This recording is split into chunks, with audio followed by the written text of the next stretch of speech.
Greetings, greetings, greetings, and welcome back to Unveiling the Good News. This is your Monday Fire. You with your girl Nikki, also known as the Rev. And today I just want to just show some love and to share our Monday Fire. We're talking about faith that moves.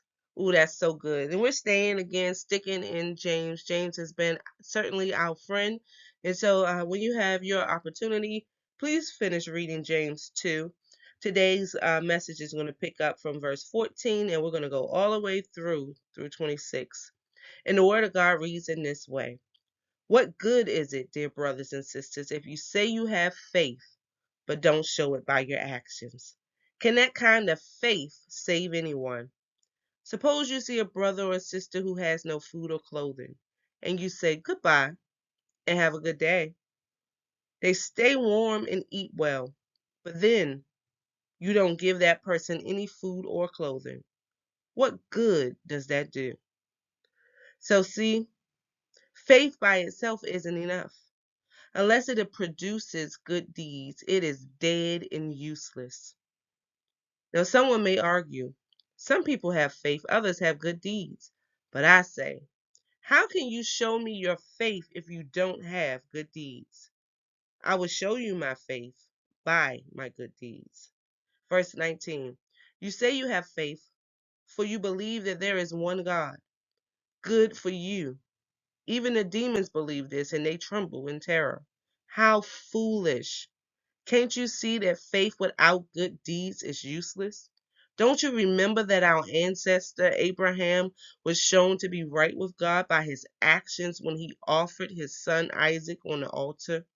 You see, his faith and his actions worked together. His actions made his faith complete. And so it happened just as scriptures say. Abraham believed God and God counted him as a righteous because of his faith. He was even called the friend of God. So you see, we are shown to be right with God by what we do, not by faith alone. Rahab, the prostitute, is another example. She was shown to be right with God by her actions when she hid those messengers and sent them safely away. Just as the body is dead without breath, so also faith for the believer is dead without good works.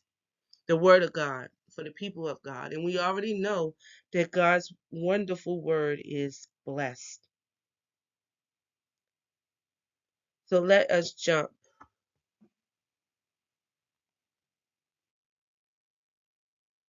So let's talk about it. What is your faith producing?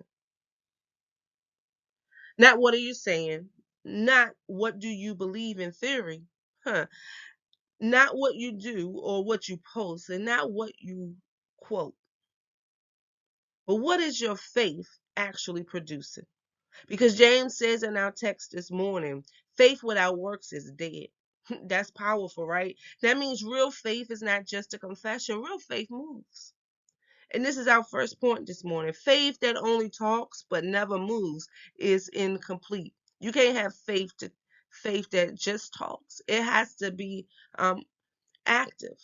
James asks the question, can that kind of faith save anyone?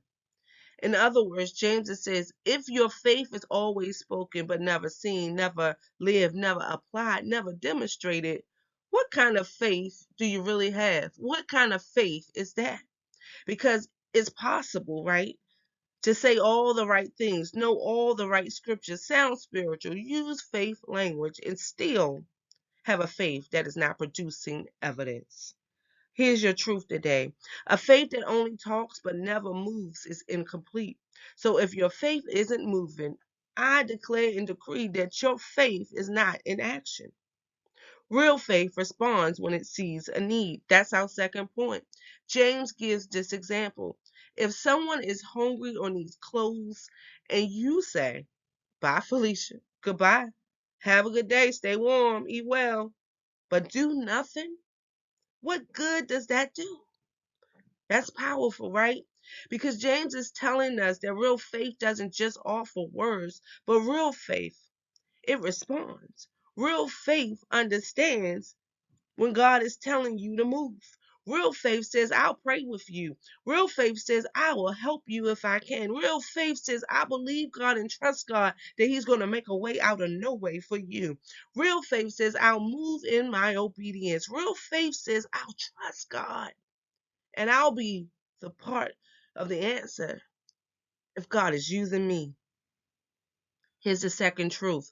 Faith that sees a need and never responds is faith that needs to grow. Faith that sees a need but never responds is a faith that needs to grow. If we see the need, but we won't put action to it, if we're not moving in that direction, that's an indication that we need to move in faith. The third point, real faith becomes visible through obedience. James brings up two powerful people. He brings up Abraham and Rahab in our story. Two very different people, right? But both prove that their faith belonged to God, that their faith in action, they have faith that moved.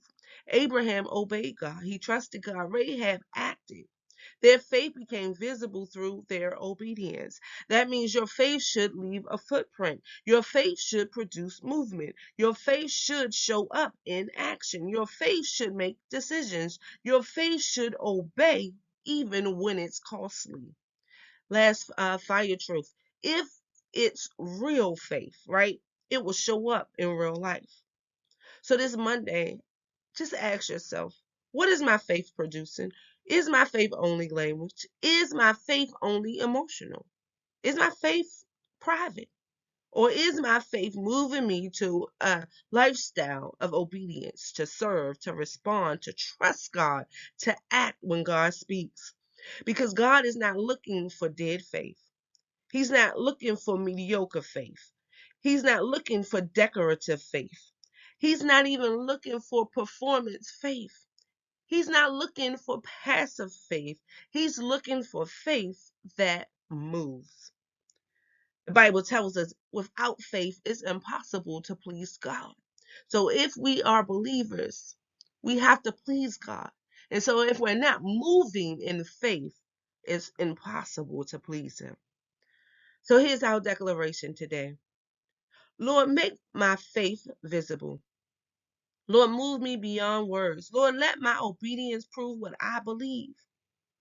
My faith will not be dead. My faith will move, and my faith will show up in real life.